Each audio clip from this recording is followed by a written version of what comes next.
Hello. ഇനി trending ആവാൻ വേണ്ടി പോകുന്ന ഒരു സംഭവമാണ് ഞാനിപ്പോൾ നിങ്ങളുടെ മുമ്പിൽ ഷെയർ ചെയ്യാൻ വേണ്ടി പോകുന്നത്.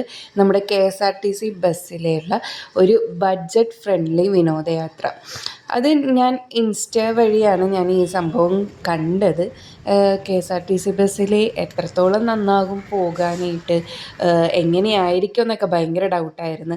ഇതൊരു എക്സ്പെരിമെൻ്റൽ പോലെയാണ് ഞങ്ങൾ പോയത്. ഞങ്ങൾ തിരഞ്ഞെടുത്ത ഡെസ്റ്റിനേഷൻ എന്ന് പറയുന്നത് മറയൂർ കാന്തല്ലൂർ ട്രിപ്പായിരുന്നു. KSRTC ബസ്സിൻ്റെ ഞങ്ങൾ തിരഞ്ഞെടുത്തത്.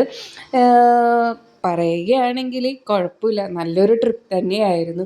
എന്നെ വളരെയധികം നെട്ടിച്ചു. കാരണം ഒരു KSRTC ബസ്സിൽ നമ്മൾ കോർഡിനേറ്റ് ചെയ്യാൻ വേണ്ടിയിട്ട് ഒരാളുണ്ടായിരുന്നു. ആശയേട്ടൻ, മനീഷേട്ടൻ, ഈ പറയുന്ന വ്യക്തിയാണ് നമുക്ക് എല്ലാ ഡീറ്റെയിൽസും എല്ലാത്തിനെയും പറ്റി ഒരു അവയർനെസ് തന്നത് ഈ ചേട്ടനായിരുന്നു. ഇതുവരെ അവർ സജ്ജീകരിച്ച് നമുക്ക് തന്നത് ഭയങ്കര വലിയ കാര്യമായിട്ടാണ് ഞാൻ വിചാരിക്കുന്നത്. പിന്നെ ഇവിടെ നിന്നാണ് ഞങ്ങൾ ബ്രേക്ക്ഫാസ്റ്റ് കഴിച്ചത്. ഈ ഒരു പാക്കേജ് എന്ന് പറയുന്നത് നമുക്ക് ലഞ്ച് മാത്രമേ ഇൻക്ലൂഡഡ് ഉള്ളൂ. ബാക്കിയെല്ലാം നമ്മൾ ഓൺ കോസ്റ്റിലായിരിക്കണം നമ്മൾ ചെയ്യേണ്ടത്. ഇങ്ങനെ ചേട്ടൻ ഓരോന്നും നമുക്ക് എക്സ്പ്ലെയിൻ ചെയ്ത് തരുകയായിരുന്നു. നല്ലൊരു അടിപൊളി ട്രിപ്പായിരുന്നു. എനിക്ക് ഇഷ്ടപ്പെട്ടു. ഇപ്പം കൂടെ വന്നവരാണെങ്കിൽ എല്ലാം സ്ട്രേഞ്ചേഴ്സ് ആയിരുന്നു. ഇങ്ങനെ ഒരു ട്രിപ്പ് പോകുമ്പോഴത്തേക്കും സ്ട്രേഞ്ചേഴ്സ് എല്ലാവരും മിങ്കിളാവണമെന്നില്ല. ചിലവർ മിങ്കിളായി. ഇപ്പം ഞങ്ങളുടെ കേസ് തന്നെ എടുക്കണമെങ്കിൽ ഞങ്ങൾ കുറച്ച് ഫാമിലി ആയിട്ട് നല്ല ഹാപ്പി ആയിട്ട് സംസാരിച്ചു. ആ ഒരു വൈബ് വേണമല്ലോ നമ്മളെല്ലാവരും കൂടി സംസാരിക്കാനായിട്ട്. എന്നാലും ഈ ഒരു ട്രിപ്പ് ഒരു നല്ലൊരു അടിപൊളിയായിരുന്നു. പിന്നെ നമ്മൾ മൂന്നാർ ഭാഗത്തൂടി ടച്ച് ചെയ്തിട്ടാണ് മറയൂർ കാന്തല്ലൂരിലേക്ക് പോയത്. അപ്പോഴാണെങ്കിൽ കുറേ വ്യൂസ് ഉണ്ടായിരുന്നു കാണാനായിട്ട്. ഇപ്പം മൂന്നാർ ഞങ്ങൾ എക്സ്പെക്റ്റ് ചെയ്തില്ല. അവിടെയൊക്കെ നിർത്തി ഞങ്ങൾക്ക് ഫോട്ടോസ് എടുക്കാനൊക്കെ പറ്റി. നല്ലോണം ടൈം സ്പെൻഡ് ചെയ്യാൻ വേണ്ടി പറ്റി.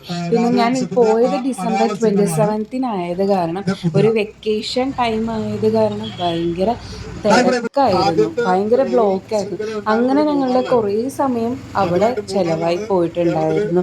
ശരിക്കും പെട്ടെന്നാണ് ഞങ്ങൾ ഈ സൈറ്റ് സീയിങ് ഒക്കെ കണ്ട് നിർത്തിയെന്ന് തന്നെ പറയാൻ വേണമെങ്കിൽ. എന്നാലും എല്ലാം കവർ ചെയ്യാൻ വേണ്ടി പറ്റി. എന്നാലും ഒരു ഓട്ടപ്പാച്ചിൽ തന്നെയായിരുന്നു എന്ന് പറയാം. അപ്പോൾ ഫസ്റ്റ് ഞങ്ങളുടെ സൈറ്റ് സീയിങ് എന്ന് പറയുന്നത് ഇവിടെയായിരുന്നു. ഇത് നമ്മുടെ മൂന്നാറിൽ കയറുമ്പോഴത്തേക്കുമുള്ള ആ ഒരു വെള്ളച്ചാട്ടമായിരുന്നു. അവിടെ കുരങ്ങന്മാർ നല്ല കളിയായിരുന്നു. ഫുഡ് വേസ്റ്റ് ഒക്കെ ഇട്ടേക്കുന്നത് കണ്ട എന്ത് പറയാനായിട്ടാണ്. ഈ ഒരു വെള്ളച്ചാട്ടത്തിൻ്റെ അവിടെയായിരുന്നു ഫസ്റ്റ് അവർ നമ്മൾ സൈറ്റ് സീയിങ് കാണിച്ചു തന്നത്. അങ്ങനെ നമ്മൾ കുറച്ച് ഫോട്ടോസും കാര്യങ്ങളൊക്കെ എടുത്ത്, പിന്നെ സാധനങ്ങളങ്ങ് വാങ്ങിച്ചില്ലെങ്കിലും ചുമ്മാ കടയിൽ കയറി ഒരു സ്ഥലം വെച്ച് ഫോട്ടോസ് എടുക്കുക, അത് നമ്മുടെ ഒരു ശീലമാണല്ലോ. എന്ന് വെച്ചാൽ പിന്നെ എക്സ്പ്ലെയിൻ ചെയ്ത് തന്നെയാണ് നമുക്ക് ഓരോ കാര്യത്തെ പറ്റി. ഞാനതാരണം എക്സ്പ്ലെയിൻ ചെയ്യുന്നില്ല ഇവിടെ. നമുക്ക് ഈ ബസ്സിലിരുന്ന് പോകുകയാണെങ്കിൽ ഒരു ബുദ്ധിമുട്ട് പോലെ എനിക്ക് തോന്നിയില്ല.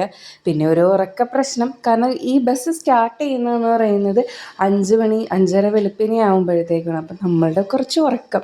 ബസ് സ്റ്റാർട്ട് ചെയ്യുന്നത് എവിടെയെന്ന് പറയുന്നത്, ഞങ്ങൾ കയറിയ പോയിൻ്റ് എന്ന് പറയുന്നത് സൗത്ത് റെയിൽവേ സ്റ്റേഷൻ്റെ അവിടെയുള്ള സൗത്ത് KSRTC ബസ് സ്റ്റാൻഡിൽ നിന്നായിരുന്നു ഞങ്ങൾ കയറിയത്.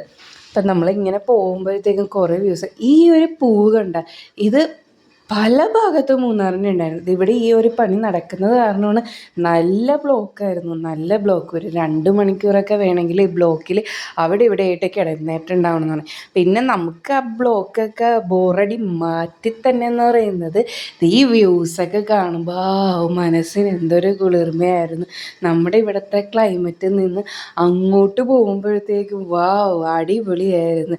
ശരിക്കും എൻജോയ് ചെയ്തു. പിന്നെ കൂടെ ഉണ്ടായിരുന്നത് ചേച്ചിമാരായിരുന്നെങ്കിലും അവർ നല്ല ഡാൻസ്, പാട്ട്, ശരിക്കും നല്ല എൻ്റർടൈൻമെൻ്റ് ആയിരുന്നു ഈ KSRTC ബസ്സിൽ പോയത്. KSRTC ബസ്സിൽ പോകുമ്പോഴത്തേക്കും ഞാൻ ഭയങ്കര എക്സ്പെക്റ്റേഷൻസ് ഒന്നും വെച്ചിട്ടല്ല പോയത്. അയ്യോ എങ്ങനെ ആയിരിക്കും, നല്ലതായിരിക്കുമോ, കാരണം ബഡ്ജറ്റ് ഫ്രണ്ട്ലി ആകുമ്പോഴത്തേക്കും അങ്ങനെയൊക്കെ നന്നാകുമോ അങ്ങനെയൊക്കെ ആയിരുന്നു. പക്ഷേ എൻ്റെ എല്ലാ സംശയത്തിനും എല്ലാ സംഭവത്തിനും എന്താ പറയുക, ഒരു അടിപൊളിയായിരുന്നു. എനിക്കിങ്ങനെ മുക്കി പറഞ്ഞിട്ട് വലിയ കാര്യമൊന്നുമില്ല. പക്ഷേ ബഡ്ജറ്റ് ഫ്രണ്ട്ലി പാക്കേജ് നമ്മൾ നോക്കുന്നു, നമുക്ക് കുറച്ച് സ്ഥലങ്ങൾ കാണാമെങ്കിലും ഞാൻ റെക്കമെൻഡ് ചെയ്യുന്നത് നമ്മുടെ ഈ KSRTCൻ്റെ സംഭവമായിരിക്കുമല്ലോ.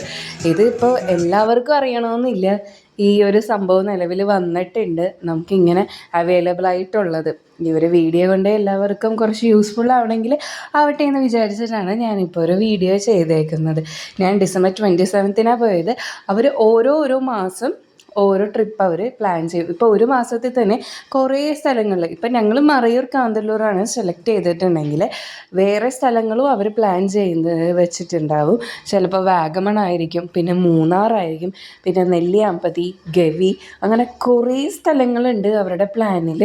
നമ്മൾക്ക് ഒരു നമ്പർ ഇവിടെ കൊടുക്കാം. ഞാൻ ആ നമ്പറിൽ കോണ്ടാക്ട് ചെയ്യണമെങ്കിൽ നമുക്ക് എല്ലാ ഡീറ്റെയിൽസും അവിടെ നിന്ന് കിട്ടും. പിന്നെ മൂന്നാറിനെ പറ്റി നമുക്ക് കൂടുതലൊന്നും പറയണ്ടല്ലോ.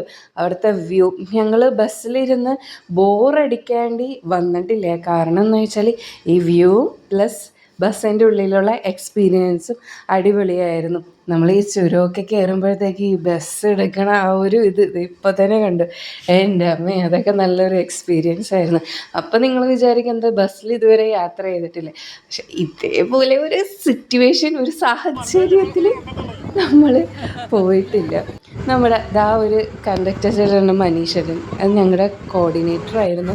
ഈ ടൂറ് മൊത്തം ആ ചേട്ടനായിരുന്നു നമുക്ക് എല്ലാത്തിനെയും പറ്റി എക്സ്പ്ലെയിൻ ചെയ്ത് തന്നത്. പിന്നെ മൂന്നാറിൽ നമ്മൾ നോക്കുകയാണെങ്കിൽ കുറേ വെള്ളച്ചാട്ടം ഉണ്ടാകും, കുറേ തേയിലത്തോട്ടം ഉണ്ടാകും. പിന്നെ ഇവിടെ ഇരവിക്കുളം നാഷണൽ പാർക്ക്, ഇവിടെ നമുക്ക് എൻട്രി ഉണ്ടായിരുന്നില്ല. എൻട്രി ഉണ്ടായോ ഇല്ലേന്ന് എനിക്കറിയില്ല. കാരണം ഞങ്ങൾ ആ സമയം എത്തിയപ്പോഴത്തേക്കും ടൈം നല്ലോണം വൈകിയിട്ടുണ്ടായിരുന്നു. നമുക്ക് ഫുഡ് തന്നെ കഴിക്കാൻ വേണ്ടി പറ്റിയത് ഒരു 4 മണി ആയപ്പോഴത്തേക്കാണ്. ഞാനിങ്ങനെ പറഞ്ഞു അത് ബ്ലോക്ക് കാരണമാണ്. അപ്പോൾ വീഡിയോ ഇഷ്ടപ്പെട്ടാൽ ലൈക്ക് ചെയ്യുക, ഷെയർ ചെയ്യുക.